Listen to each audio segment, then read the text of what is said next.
On the maps that hung in real estate offices, the island was a gray speck off a colder, larger gray, ocean upon ocean until the printer ink bled. Brokers called it remote, then lowered their voices and said the quiet part, worthless. Ferries ran when they could. Jobs lasted as long as the tourist season and no longer. Winter pushed in like a closed fist. When Mara first saw Grey Gull Island, she stood on the ferry deck with a duffel at her feet and her son's small hand inside hers, both of them breathing the brine and diesel and the thin panic that smells like metal. Theo was 8 and trying to be brave in a way that made him look older. The hat he wore was too big and made his lashes seem longer. He didn't ask where his father was. He had stopped asking in the city, when fights turned into paperwork and the apartment turned into boxes. Mara had said, "We'll make this work." And what she meant was, "We'll go somewhere small enough to hold us." She had $3,200 after deposits were paid in the city she was leaving. The one-bedroom apartment with the view of a parking lot had eaten everything else. Her hours at the hotel desk were cut. Her ex texted late about reconsidering custody, a phrase that felt less like law and more like a trapdoor. The island landlord, a woman who answered the phone with Lisette, offered a winter rental for $450 a month if Mara could stand a draft. No deposit, because no one else wants it November through April, dear. Heat was oil. Oil was a drum with a gauge like a clock running the wrong way. The ferry cost $9 each for locals, $18 with a car, but the car had gone with the city. 2 backpacks and 1 duffel were what remained of their life scaled down. "Is it going to smell like fish all the time?" Theo asked, leaning over the rail. "Some of the time," Mara said. "We'll get used to it." He nodded, solemn, as if accepting a treaty. He had a bright notebook with a rocket on the cover. He had written "island list" on the first page and then 3 items: shells, lighthouse, pancakes. "I can do pancakes," Mara said. "Maybe not today." He slid the notebook back in his coat and looked up at her. "Do they have school there?" he asked in the careful voice he used for the most basic of questions. "Can we still be a normal family where we land?" "They do," she said. "Smaller than your old school. I emailed the teacher, Mr. Bell." A gull lifted off the ferry's bow shadow like a scrap of white cloth in wind. The coastline ahead was a jag of black rock and scrub. A thin line of houses crouched above a harbor. Everything looked half-sketched and unbelievably honest. Mara had never imagined leaving the city. She'd been born to sidewalks. But it's a particular kind of arithmetic that drives a move. 1, a paycheck that stops. 2, a lease that does not. 3, a child asking about dinner. She took a job over the phone, a not-quite commitment from a woman named Inga who ran a general store where groceries shared space with bait and batteries. 2 days a week for cash through winter, Inga had said. More if the weather is kind. "Can you run a register and slice cheese?" "I can learn anything I have to," Mara said, and the line went quiet, and then warm. "Good," Inga said. "Text when you land." When the ferry nudged the dock, lines thrown, cleats screaming, the island felt like a held breath. Men in wool caps unloaded crates. Someone in a yellow slicker called out to someone else by nickname alone. Theo squeezed her hand once, hard, and let go to watch a dog leap from a skiff to a pile of rope. The dog shook itself and looked pleased to exist. Mara envied it. Lisette's cottage sat up a hill where the path turned from gravel to dirt, and then to a ribbon. The cottage was less a house and more an apology with windows. The door stuck.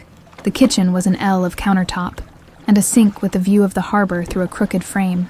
A weed sprouted from the steps, brave and ridiculous. Theo ran room to room to claim the one with a window shaped like a porthole. "I can see the lighthouse if I stand on the bed," he announced. "Please do not stand on the bed," Mara said, and then said, "At least often." There was a clawfoot tub that leaned slightly toward the drain, a string of mismatched mugs with small chips, a broom that had seen things. The oil gauge read just above a quarter. Lisette had left a note, bleeding the line if it coughs. "Call me or ask Nell Kittredge." A phone number was written, but then struck through and replaced. Island life seemed to be a series of things crossed out and rewritten with a dull pencil. They ate peanut butter on bread and apples cut with her pocket knife. Theo sorted his treasures from his backpack. The rocket notebook, 3 Lego minifigures, a family photo where his father's hand rested lightly on his shoulder, and Mara's smile looked like someone trying to smile. He slid the photo under his mattress without looking at it for long. "Do we have a plan?" he asked, the way 8-year-olds ask like they are on the planning committee. "Yes," she said. not yet lying. Work at the store, keep you in school, budget the oil, learn where the wind sneaks in and how to feed it a towel. He laughed. You can't feed wind a towel. Watch me, she said. The island darkened fast. It wasn't the dramatic city dark of neon and shadow. It was a more complete thing, like the sky falling gently onto the roof. The lighthouse began its patient sweep. Theo fell asleep with the hat on. Mara sat at the small table and wrote her own list. Rent $450, oil maybe $200 a month if careful. Ferry 18 round trip for both when needed. Groceries unknown. Job 14-hour twice a week, maybe extra shifts. She calculated and then stopped. Some arithmetic should not be performed at night. She crawled into bed with socks on and looked at the ceiling where cracks mapped themselves like faint rivers. She tried to imagine summer light pouring through, the smell of cut grass, but winter was the truer narrator. A small sound rose under the floor, the drum belly of the oil heater humming to itself, a beast both faithful and hungry. She whispered, "Please last," to no one in particular. Beyond the window, rock shouldered the sea, old and not pretending to be anything else. Tomorrow there would be the store, the school, the island's way of looking at new people. Tonight, there was the dark and the breath of her child in the next room, and the honest, discomforting sense that she had chosen a place that might choose her back, or not at all. She fell asleep with the image of the rocks in her mind, their seams and scars, and the sense, small as a pinprick, that somewhere in that hardness was the beginning of something softer. The story of why they came could be told like a balance sheet, numbers ascending and descending with thin justifications in the margins.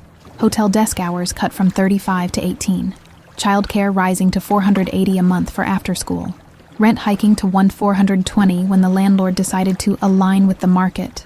A co-parent who alternated between apologetic and unreachable, then finally reached his own decision to move 2 states away, with work that paid more but family that weighed less. "It's just for now," he said on a call, as if time would do the dirty work. Mara prided herself on not crying in offices. She filled out forms that asked whether the child had allergies, whether the household had experienced instability, whether they could provide the last 3 pay stubs. She copied numbers into boxes until the boxes seemed to blur. She could tell the moment her boss at the hotel decided she was no longer dependable, when the shifts she needed were the shifts that needed her to forget about Theo's school conference. "We're all doing our best," the boss said in that tone that made best feel like offense. She could tell when their neighbor started watching her carry groceries up the stairs, less as a familiar sight and more as a tally. Grey Gull was not a plan. It was a corner that turned into a path. Lisette met them the morning after arrival, climbing the steps like she'd done it through 4 marriages and storms. She wore a sweater the color of rope and carried a pie. "I don't bake," she said. "I barter. This came from Nell up the road. In return, I'm helping her stack wood later. You'll meet her. The stove will cough when it wants to be bled. Tap the gauge twice before you believe it." Mara nodded like she knew what that meant. Theo looked at the pie like it might be a pet. "Can I have some for breakfast?" he asked, hedging in case island rules forbade joy. "If you make tea," Lisette said, "and you wash your cup. What's your name again?" "Theo," he said, standing straighter. "Well, Theo, the schoolhouse sits behind the church that lost its steeple. Mr. Bell is young and kind, sometimes in the wrong order. The bus is not a bus. It's a van. It comes at 8:05 and leaves when your mother isn't looking. Is there soccer?" he asked, hope always testing the perimeter. "There's a field and children," she said. "What happens there varies. The island wasn't big enough to have neighborhoods, and yet it had all the boundaries.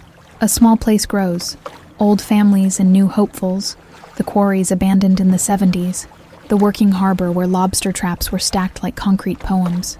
The general store was a rectangle smelling of coffee, and something vaguely sweet, and the low tide that seeped into everything.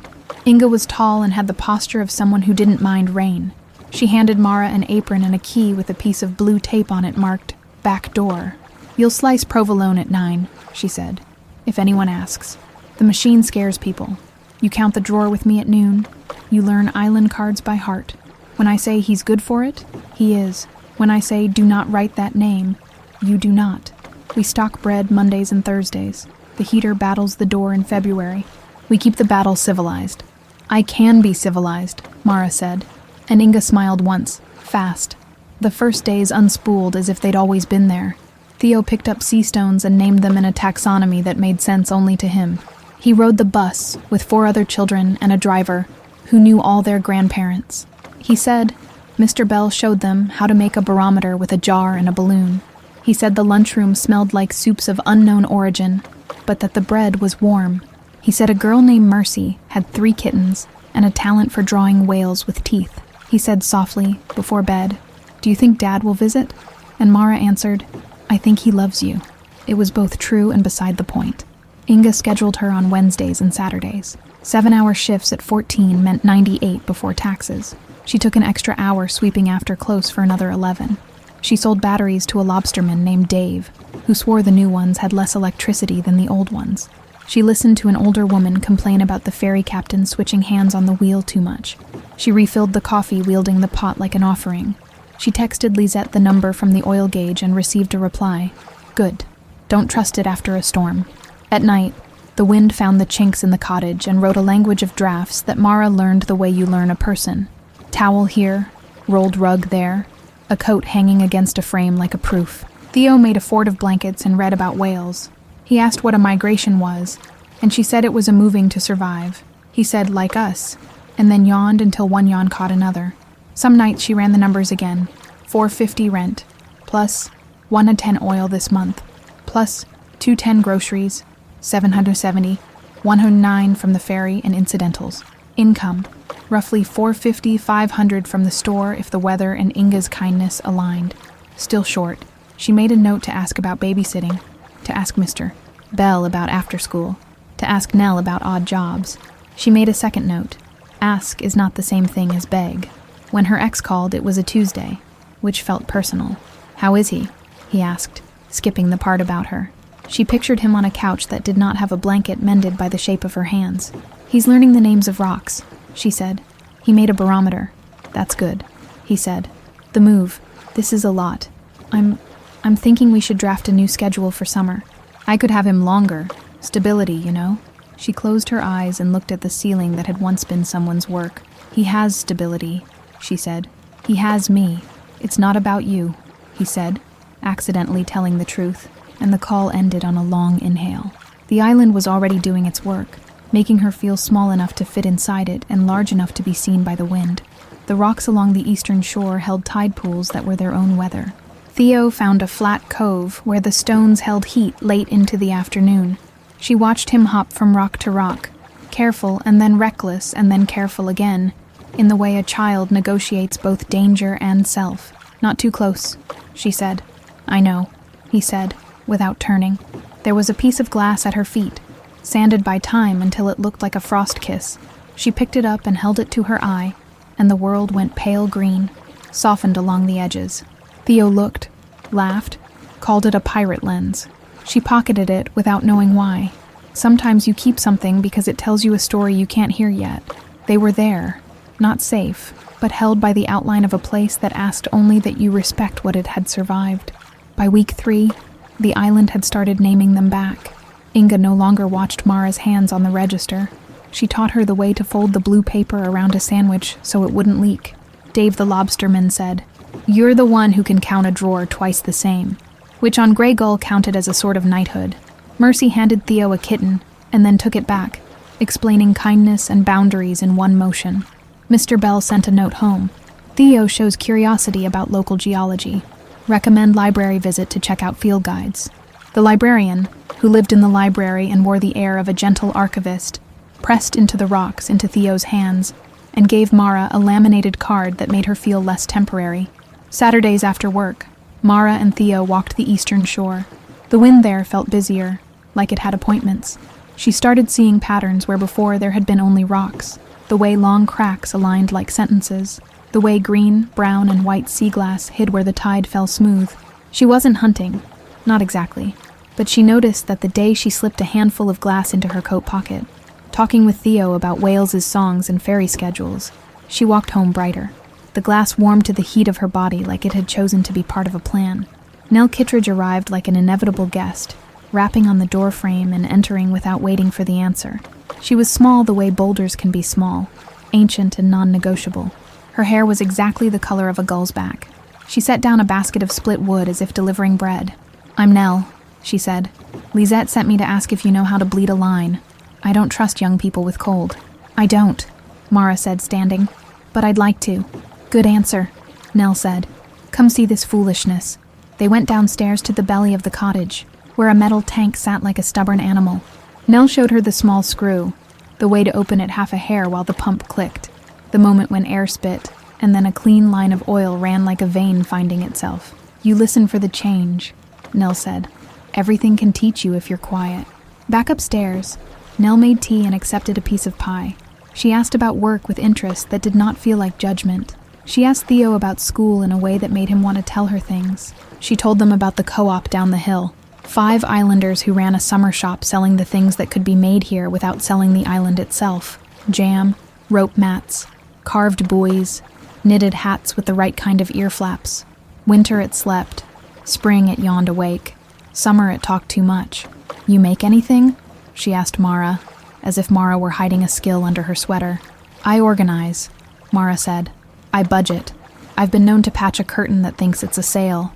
Useful, Nell said. We have a terrible bookkeeper and a worse schedule. Come to the meeting Thursday if you like. You won't be paid in the winter, mind, but come and say what you see. I'll be there, Mara said, surprising herself with the speed of her yes. She got in the habit of sweeping the store twice, the second time slower, noticing the way dirt taught her where feet had been. She learned names until names learned her. She wheeled an elderly man's oxygen tank, while he picked out soup. She balanced the till, and pointed Inga to a discrepancy in the paper log. I'm not surprised, Inga said. I've never met a paper that did exactly as it was told. Theo grew into the shape of the island, as if measuring himself against its wind. He formed a friendship with a boy named Julian, whose father captained the ferry, and whose mother ran a hairdresser out of their kitchen. They traded rocks and secrets that were not really secrets. On Tuesday nights, Mr. Bell stayed late with Theo and 2 other children for a science club that was basically an excuse to ask why, until it turned into how. We made a battery with potatoes, Theo told her, racing up the path. And we lit an LED. It was smaller than a bug. What color? She asked. Red, he said. And then, catching his breath, can I bring home a shell if it's empty? Does it hurt the animal if it's gone? Maybe take a picture, she said, newly tender to the idea of so many small homes. There were small victories. The oil lasted longer than she feared. Inga asked whether she'd like to cover Friday mornings when the bread came in heavy and temperamental. Mr. Bell said Theo's reading had jumped. Something about rocks had pulled other words along. Nell showed Mara the right knot for securing a tarp, so it wouldn't complain in the wind. It's not about strength, she said. It's about listening for what it wants to do, and then asking it to do something kinder. There were small revises, too. The ferry missed 2 runs in a row, and the store shelves looked more like a game someone had paused mid-play. Theo got a fever, the one day she couldn't find a sitter, and she brought him to the back room where he slept on a stack of flour bags, while she rang up coffee and aspirin, and the sympathy of strangers who pretended not to see him. A letter arrived from her ex, through his lawyer, requesting clarification on primary residence and visitation schedule adjustments conducive to a more balanced parenting arrangement. She held the letter like a hot pan, not sure where to put it down without burning the table. When the weekend cleared, they went to the eastern shore again. There offered prayer to the rocks. Theo invented a game where he walked with his eyes half closed and pointed at a space and said, "Treasure there?" and then opened his eyes to whatever the sea had left. Rack, shell, stone, the occasional miracle of a crab that had outgrown itself and left its husk like a tiny astronaut suit. Mara had started carrying a canvas bag for sea glass because it seemed wasteful not to, and it counted as cleaning. She rinsed the glass at home in a colander and spread it on a towel, and the cottage filled with the sound of small, imperfect gems clicking against one another. "What will you do with it?" Theo asked, propping his chin on the table. "I don't know yet," she said truthfully, "but just look." The green pieces were beer bottle common, the white, weather soft as moonlight, the brown, like old medicine. A few blue pieces hid like small lagoons. Holding them felt like holding time with the sharp edges worn off. She searched online for what to do with sea glass, saw jewelry that looked like trying too hard, and sun catchers that looked like trying hard enough. She measured what she could afford to try: wire, pliers, a small hand drill with a diamond tip, a section of driftwood that could hold a row of dangling light. On Thursday, She went to the co-op meeting in the church basement where everything smelled of coffee that had been reheated and arguments that had been reheard. 5 people sat around a folding table. Nell, a man named Ravi, who captained the ferry and made rope mats that were small maps of patience. Inga, because Inga was everywhere. A woman named Mercy's Aunt Claire, who knitted with the ferocity of decision. And a quiet man, Silas, who carved buoys in a way that made them look less like objects and more like verbs. Winter stock needs culling, Inga said, tapping the list with a pencil that had been sharpened to a dangerous point. Summer is coming whether we're ready for it or not. Who's keeping the books this year? I vote not me. Last year I paid us twice, and then not at all. Eyes slid. Nell looked at Mara with her drink-you-down gaze. You said organizing, she said. Would you be our ledger? No pay till June, but a share of profits July-September. Last year it was $720 each by the end if you count what we gave to the school fundraiser. You can say no if no. Mara felt the old city muscle in her flex, the one that held numbers like a second tongue. I'll try, she said. If someone will teach me the system that is likely not a system. Ravi laughed. A bell. We don't have a system, he confessed. We have a binder and a nervousness. I can work with that, she said, and it felt good to find a door she could walk through. On the way home through the wind that smelled of snow, she thought of the sea glass drying in her kitchen, of a driftwood suncatcher that might look like the feeling she had when the sun came out just before dusk. She did not think of worthless or remote. She thought of possible. She never would have guessed that the first real piece of treasure they found would not shine so much as it would ring. It happened on a Sunday when the wind had run itself out, and the ocean made a sound like breathing. Theo wanted to show her the whale's back, a smooth black ledge that curved up and down at just the right size to pretend. He clambered onto it and lay flat, arms wide, laughing. Mara sat below on a lower shelf, where tidal pools had carved themselves clean. Sun warmed the rock, a rare gift. Idly, she picked up a flat stone and knocked it against another, enjoying the percussion of the day. The sound was wrong, not a dull knock, a bell-like ping. She frowned and did it again. Ping. It was the sound of a fork against thin crystal, of something brittle and clear. She picked up the stone that had rung and saw that it wasn't a stone. It was a thick plate of something, not smooth like glass and not rough like rock. Embedded in the crevice, more of it shone faintly, like frost. She dug at the edges and pried a section loose and held it to the light. "Mom?" Theo called, sliding down on his seat like a seal. "What is it?" She turned the piece over in her hand. The surface was a little scuffed. The edge was broken long ago. Pressed inside it, like a frozen story, were letters. She could make out port, and then bot, and then the curve of a date. Not glass. Slate? No. She turned it again, and the sun caught it, and the whole thing flashed, just once. A greenish ghost of light. "Nell!" she called in her head. She didn't have to wait. Island coincidence is a kind of physics. Nell appeared 10 minutes later with a bucket, a pair of gloves, and the knowledge that you always bring both. She looked at the thing in Mara's hand, and smiled the smile of a woman who remembered when the quarry closed and what it left. "Beach bottle glass," she said, picking it up with one gloved hand. "Not sea glass. Larger. The old bottling works toss their seconds here for years. The new currents have been chewing at the edge. This stuff is thick. It rings when you strike it. You can polish it, shape it. Makes chimes that sound like church if church were honest. Last summer a woman from the mainland came asking. We had none then. Seems the island is spitting it back up now. Is it worth anything?" Mara asked, careful with the word. "Depends on what you do with it," Nell said. And there it was again. The island's rules. She pointed with her chin toward the ledge. There's a seam under that lip. The storms opened it. Not protected land. See the boundary markers? But don't be a fool. Gloves, eye protection, common sense. And don't take more than you can carry with a smile. They worked that afternoon with Theo, ferrying small pieces to the bucket. And the sound was the oddest chorus. Ping-ping, clink, and the hush of the tide reciting itself. By evening, their fingers looked like they had read too much, and the bucket gleamed with heavy, thick, almost clear green plates that caught the sun and held it for a second like a secret.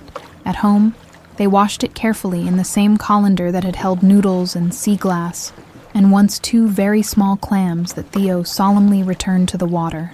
The pieces were heavy. When she tapped one against another, it rang like a promise. "What will you make?" Theo asked, eyes big with the deliciousness of the not yet. "Chimes," she said slowly, seeing in her mind a piece of driftwood, thick bottle glass pieces hanging with small coils, catching the wind at the corner of a porch. "And maybe panels.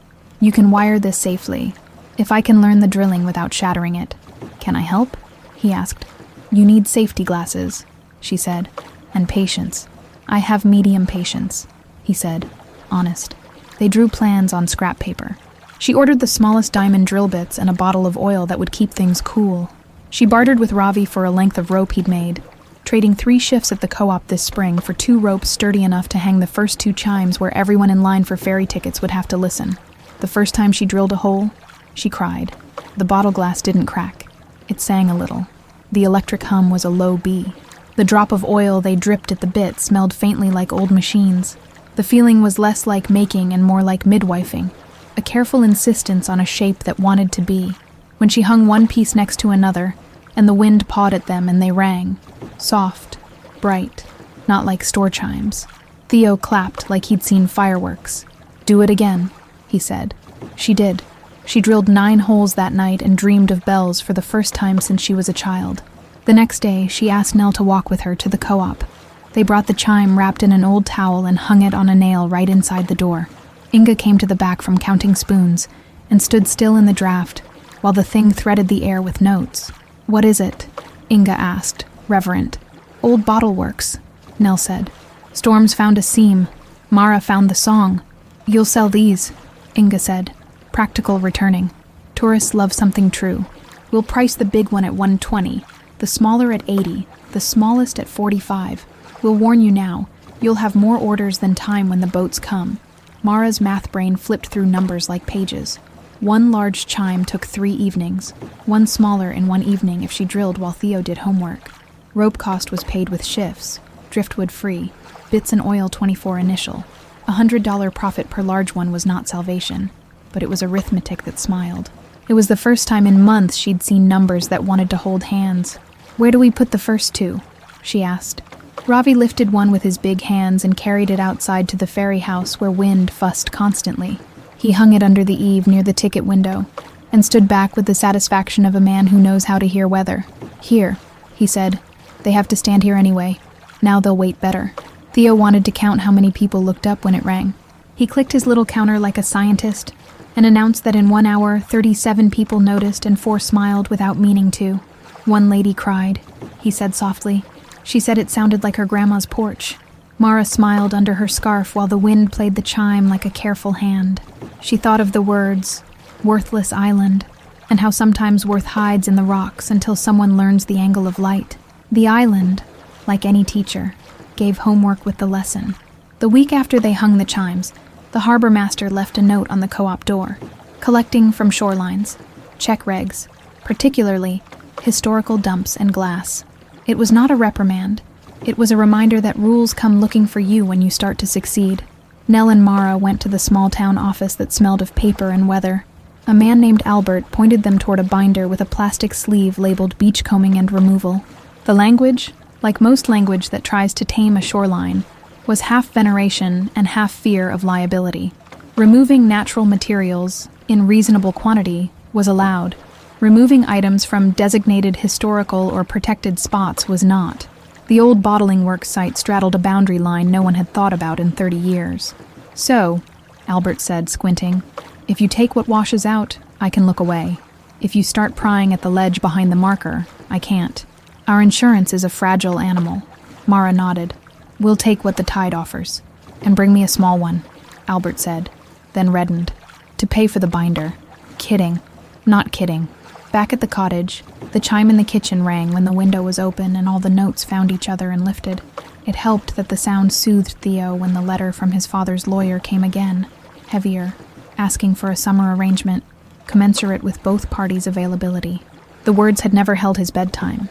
The island did. He ran his finger over the glass and asked if sound could be kept, and she said no, but memory was a kind of keeping. Money did the thing it does. Reminded them it was there by not being enough. Oil ticked down to an 1/8 during a cold snap in March, that bit the bones of the cottage and chewed on their patience. She inserted Q-tips wrapped in plastic into the windowsill cracks because someone on the ferry swore it blocked wind. It helped, slightly, like most folk magic. Inga lost a freezer for 2 days and blustered like a sail. Mara took 2 unplanned shifts to help inventory, then stood on the back steps and breathed air that had the taste of salt and the mood of a warning. At school, a child told Theo that people who left fathers got judged on Judgment Day. It was not mean, just tried on like a sweater. Theo came home and asked, "Is there a day for that?" And Mara answered in the honest voice, "There are days when people think they can judge. We are making our own calendar." He accepted it with a little nod that wrinkled her heart. Shipping was the next complication. "You'll want to sell to mainland shops," Nell said, "if you can keep up." The first inquiry came from a gift shop in the city they'd left. A friend of a friend who wrote, "Can you ship me 3 medium chimes by May?" The post office weighed the box. Postage made them both wince. "It's art," the postmaster said kindly. "It's heavy." They bought recycled boxes and learned to wrap things the way sailors tie knots, each tape crossing over itself like a promise. That week, Theo tripped at recess and chipped his front tooth. Mr. Bell called her at the store, and she ran up the hill with the kind of run that feels like your body is a door you're flinging open. Theo was braver than she was. He said, "It looks pirate," with a watery grin. The dentist on the mainland only took the ferry on Thursdays. They waited in a warm bath of time. Inga thrust cash into her hand for the tickets without looking at her face. "Pay me when the chimes ring again," she said. Mara made a note of the debt, and a note of the grace. Of course, the seam at the whale's back ledge began to thin as April teased. The tide did not always deliver. It took back. They walked farther down shore, found a second seam behind a different lip, but it was smaller, the glass more stubborn. One afternoon, a man she didn't know watched her working the smaller pieces loose and said, "You're one of the new ones, huh?" Picking the carcass. He did not smile. "We clean as we go," she said evenly. "We take less than we leave." He shrugged. A man used to things going his way by dint of shrugging. "Just don't think rocks are yours. I pay taxes." "So do I," she said calmly, though her chest prickled. And she walked away because Theo had wandered toward the long flat where periwinkles wrote their cursive. That night she couldn't sleep, not because of the man exactly, but because she recognized the shape of his unhappiness. The story that the island had been one thing and now was another, and how dare it. She stared at the ceiling until the cracks rearranged themselves into a map she could use, and then she got up to run the numbers again. Not because numbers would fix a stranger's loneliness, but because numbers were a way to touch ground. She wrote, "Rent, $450 oil, $140 this month, pray for sun. Groceries, $230. Phone, $50 ferry. Incidental, $36, chime supplies per month. $28 total out, $934. Income, store wages, AVG, $520 co-op ledger stipend, starting June. Unknown, $720 last year summer total, chime sales month. If 3 large plus 2 small, $460 profit total in, projected, $980 margin, $46. Thin but true. Better than the city's minus that ate her sleep. She drew a bubble around 46 as if to protect it. The next day, she asked Nell to introduce her to the island council chair, a woman named Pilar, who wore her hair like the ocean, gray and constant, and believed in permitting a ceremony. They sat in a room that also served as a closet for folding chairs. "We'd like to establish a process," Mara said, surprising herself with the bigness of the words, "for removal of old industrial glass in limited quantities from non-protected sites for purposes of art and sale that benefits the co-op. With a limit, and quarterly check-ins." Pilar lifted half an eyebrow, which for Pilar was applause. "Write it so it says what you just said," she replied. "Then we'll vote and be decent about it." The island, in turn, gave them something small back. Mercy's Aunt Claire, who had never praised anything in her life without also warning it against pride, came into the co-op the day they signed the petition and said quietly, "My sister used to work at the bottling works. She said the glass that rings was the hardest to throw away, said it sounded like possible. Make me a small one with blue if you can find it. I'll put it by the window where I read." Mara said yes in the same voice she'd used to make tea for someone who had been out in the cold too long.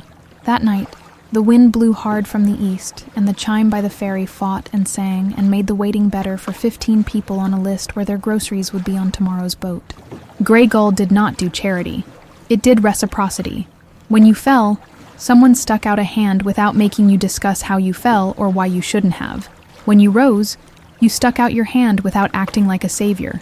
When the co-op voted to create the glass policy, Pilar's half eyebrow lifted again, and then she said, "Now we need to talk about what we give in return." Nell said, "Beach cleanups." Instantly. Once a month. We collect what the tide unloved. Ravi added, "Workshops on safe collecting. People will come with poor shoes and bad ideas." Inga said, "We'll put $2 from each chime toward the school science club. If we're making music from the shore, it should pay the children who ask why." Silas grunted, which was his way of offering approval, and then would. Mara wrote it up, tapping commas in like tent pegs. She was learning to love the steadiness of small lines that made something bigger stand. She also texted her ex, a message that took her 20 minutes to write and 80 to send. Summer schedule. Theo thrives here. 2 non-consecutive weeks with you if ferry and work align. We can talk more. Please stop sending lawyer letters first. Talk to me like we once could. He replied with a thumbs up.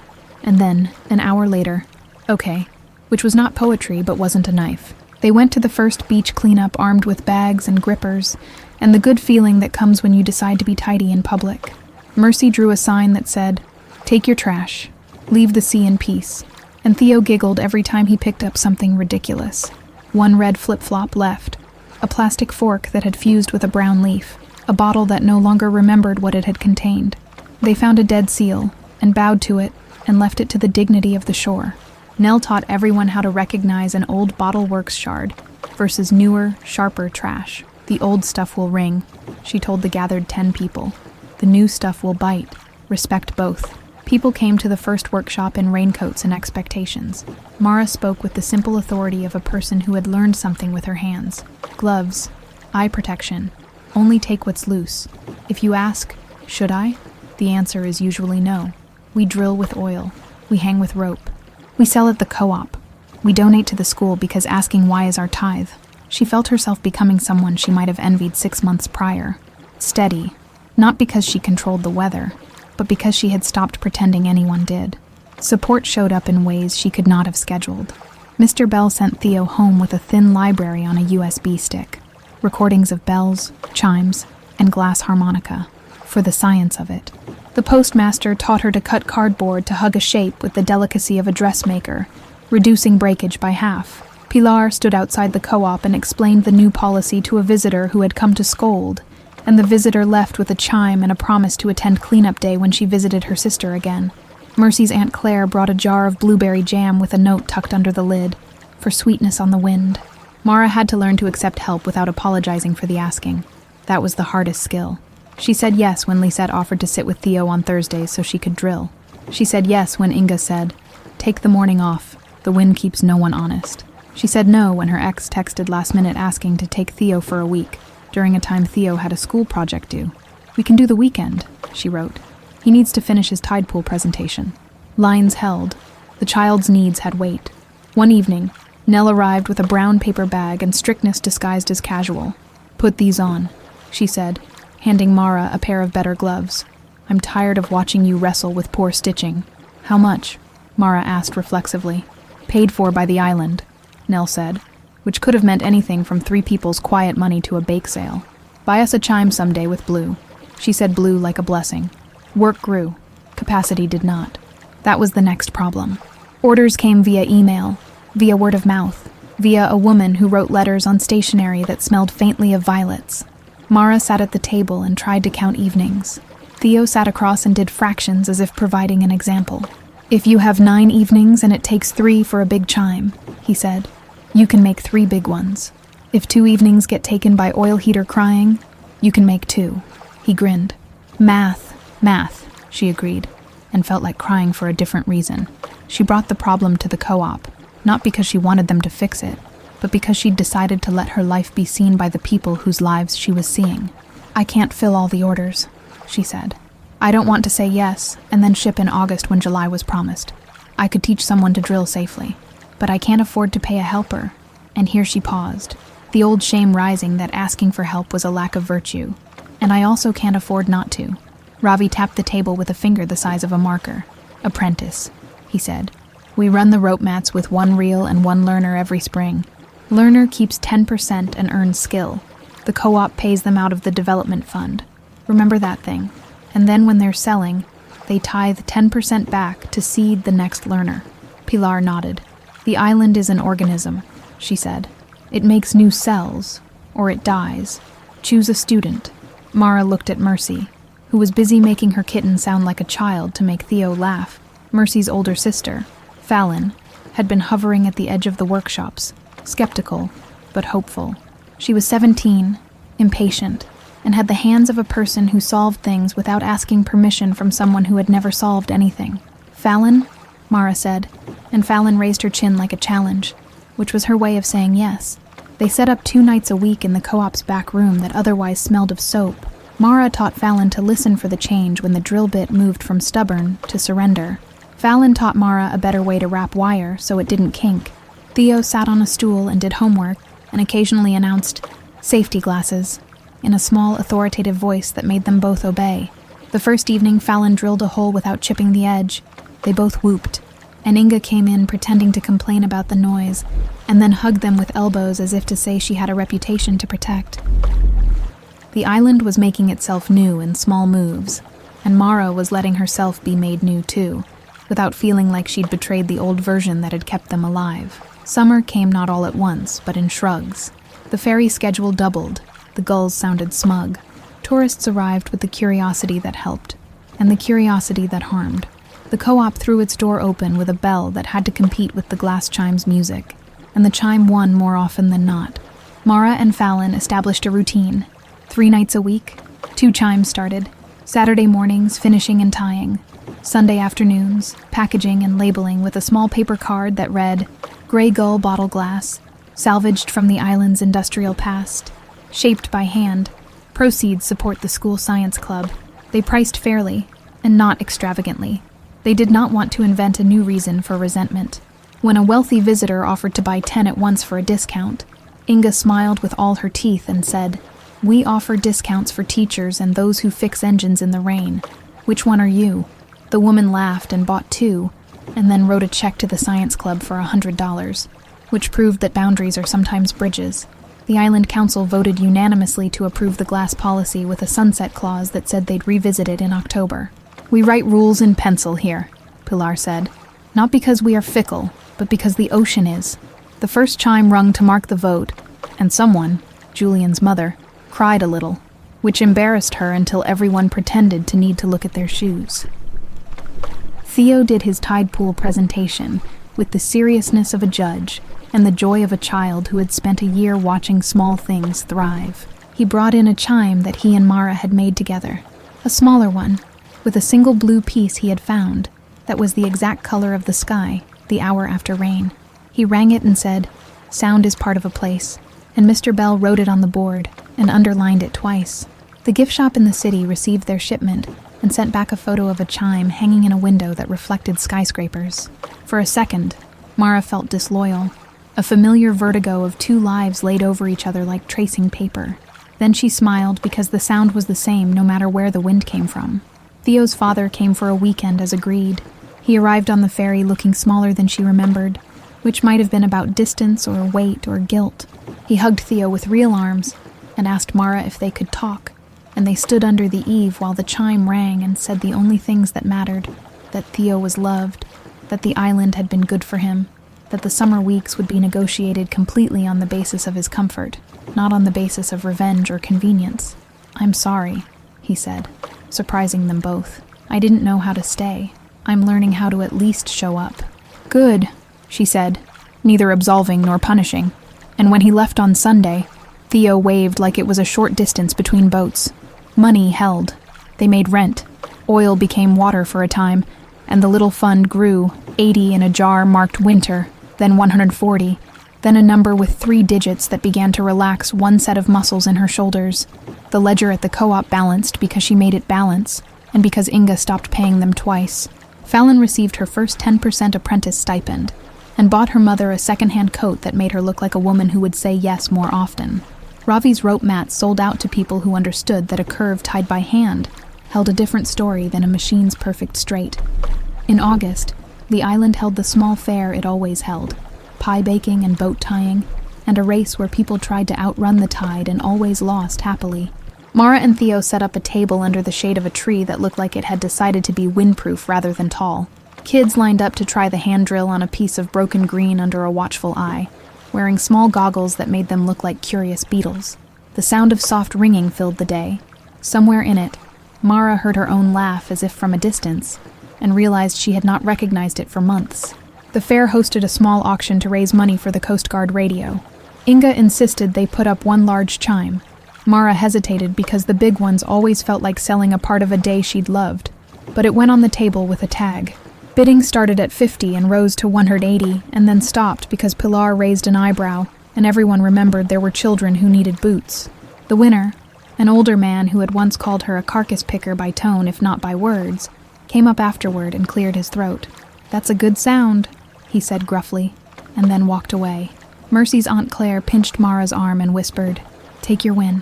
By September's edge, orders slowed faintly as the wind turned toward school, and the tourists turned toward other maps. That was fine. Fall would be for refining.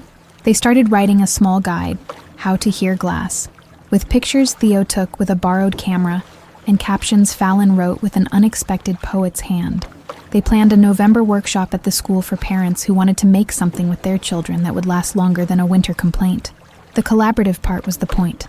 She had come thinking she needed a job, and instead had found a verb, to make with. The rocks had given them a story. The island had given them a reason. The people had given them a net that wasn't all at once but was there when a foot went through the floorboard. She had never in her life thought of herself as someone who could lift a whole little economy a fraction of an inch with a drill and a rope and a ledger. But there she was, doing the thing in front of her. And yet, because stories are honest when they're not done, one more test waited in the weather. The storm took its time arriving. The forecast shrugged in the way forecasters do when the ocean is in charge. The day before it came, the island lay strangely still, like a child right before fever. Mara and Theo taped the windows in X's, not because tape stops glass from breaking, but because it makes people feel like maybe their hands can ask the wind to be gentle. Nell knocked once and entered twice, dropping off 2 candles that were half used and therefore trustworthy. Inga closed the store 2 hours early and pretended it was because she was suddenly tired, then called Mara to make sure she had extra water and bread. Ravi moved boats like prayer beads to the places they survived best. When it came in sheets and fists. The ferry tied to its dock and decided to be a house for a while. The cottage groaned like an animal that had seen worse. Theo sat on the floor with his notebook and drew a perfect picture of waves that looked almost restful until you noticed the small lines that meant ferocity. Mara checked the oil heater twice and thanked whoever had first taught someone about bleeding lines. The chime in the kitchen rang with the voice of a choir in a cathedral with a hole in the roof. Then one of the ropes gave, and one piece fell, but it didn't shatter, because it landed in the old bread bowl that had been waiting there for 100 uses. And Theo whooped like a boy receiving news that his friend had come through a surgery fine. Morning came like a truce. The island took stock the way islands do, with people walking around pretending to check roofs when really they were checking faces. The ferry blew its horn as if to remind them that movement was still possible. The co-op had lost 2 panes, nothing that paper and determination couldn't hold for now. The chime at the ferry house had cracked 1 piece into 2. It sounded, if possible, more interesting. The seam at the whale's back had changed. Part of it had sheared off. Part of it had been covered by rock that had jumped in the night to a new geometry. The supply would be different now, slower and more honest. That was fine. They had learned they were not building a factory. They were navigating a friendship with a ledge. Mara did the math again, because life had reminded her she always would. She wrote, rent, winter increase back to 500 because the island had to keep itself afloat. Oil, budget 180, lay in extra if we can. Groceries, 225 if we watch the bread. Phone 50. Ferry incidentals, hold at 36 but allow for dentist. Total out, around 991 income. Store wages, fall, winter. 420, 480 co-op ledger stipend. Off-season, 0. On-season, future promise. Chimes, slow season. Too large, too small. Non 300 profit, if supply holds workshops. 2 at school. 60 honorarium each. 120 total in. 840, 900. Some months. Short others. Need supplement. She circled supplement and underlined ask. She took a morning to go see Albert about a posted part-time opening at the post office. Saturdays, 2 weekdays afternoons for winter. It pays $13.50, he said. You have to like repeating yourself and being kind to people who are not at their best in lines. She smiled. I have excellent experience. He nodded at her file, which on Grey Gull meant 3 people's opinion and 1 glance. You're a good bet, he said, and she took the job, not because she wanted to be everywhere, but because Winter is not impressed by pride. The first Saturday at the post office, she sent out a small package addressed to a donor who wanted a chime that sounded like fog. She wasn't sure she could promise that, but she sent a note. The gray bottle glass rings different. Hang it and tell me what it remembers. Then she weighed a stack of letters to various cities where people were asking for recipes, rope, news. Grey Gull leaked in small, pleasant ways. By the time the leaves in the few maple trees on the island browned into the color of decisions, a new rhythm had found them. Theo's tide pool obsession settled into a wider curiosity. He wanted to try carving a buoy with Silas. He wanted to learn Mercy's whale teeth pattern. He wanted to write about why rocks were honest for a school magazine that might reach the mainland if the ferry didn't shrug.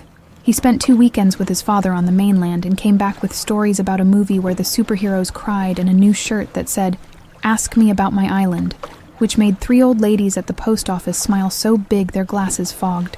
Mara noticed that she had begun to think of time differently, not as a staircase to run up 2 at a time without knowing where it led, but as a path with a view where you sometimes sat down and ate an apple, and that did not mean you were lazy. She paid Lisette $500, and then another $500, and did not fear the way Lisette folded the bills. She filled the ledger at the co-op with numbers that behaved, and helped Fallon open a small account at the credit union that existed more in theory than in brick. "I'm not sure I'll always be here," Fallon said, surprising everyone with her age showing. "But I want to carry this way with me, where people see what you make with your hands and call it enough. That's all," Nell said, which was her way of saying everything. On the last warm day before the wind found its teeth again, they held the November workshop. Parents and kids made chimes that were sometimes lopsided and sometimes perfect in their oddness. Theo helped a little boy who wanted the blue piece to be in the middle, not because it looked right, but because that was where his eyes felt quiet. Mara moved among them like someone who had, without noticing, become a person people looked to when trying something new. Inga yelled at a knot, and then kissed it. Ravi told a story about rope that might have been a parable. Pilar counted chairs. Mercy's Aunt Claire knitted while pretending not to watch Mara, even though she was watching like a coach who needed to know whether you remembered to breathe. After everyone went home and the room smelled like oil and laughter, Mara and Theo stood under the co-op eave, where the fairy chime had rung all summer and fall, and now rang like a memory of both. Theo put his hand in hers without trying to be older and said, "We live here," very softly, as if he were telling the ledge itself, as if he were telling the version of himself who had been afraid that worthless was a kind of contagious. She squeezed his hand and said, "We do," and believed it in her bones. There would be setbacks. Oil would spike. A box would break in transit, and someone would send a stern email with capital letters. Winter would chew on the cottage like a toy. The seam might hide for a season. Her ex would be human, which is to say, inconsistent. Theo would ask questions she could not answer without telling him the whole truth. There was no magical fix and no final victory lap. But the island had ceased to be a place they defended themselves against, and had become a place they contributed to. They had found, in rocks people had once thrown away as worthless, a sound that made lines at the ferry sweetened and walkways stop for a second. They had found work that was hard and fine. When they walked home that evening, the lighthouse began its patient sweep. The wind shifted, curious but not cruel. At the cottage, the kitchen chime rang twice, like someone knocking on a door you already planned to open. Mara took off her coat and hung it on the nail she and Theo had measured together to be at exactly the height of his brave reach. She put a pot on for tea and rolled towels for the places the draft still slid through, and she did not feel like she was fixing something broken, so much as participating in a conversation the house had with the weather. "Pancakes?" Theo asked, hopeful. "Sunday," she said, and then, because they had made it through, "Okay, tonight." He grinned, broke an egg like a scientist, and stirred in the way Mr. Bell had taught him to stir, steady, curious, willing to change direction if the mixture asked. The pan hissed, the butter browned, and somewhere outside a small wind carried the sound of bottle glass ringing real. Mara thought, not of treasure you dig once and spend, but of treasure you make 1,000 nights in a place that asks you to listen. And she decided, while the first pancake bubbled, that maybe that was the point all along.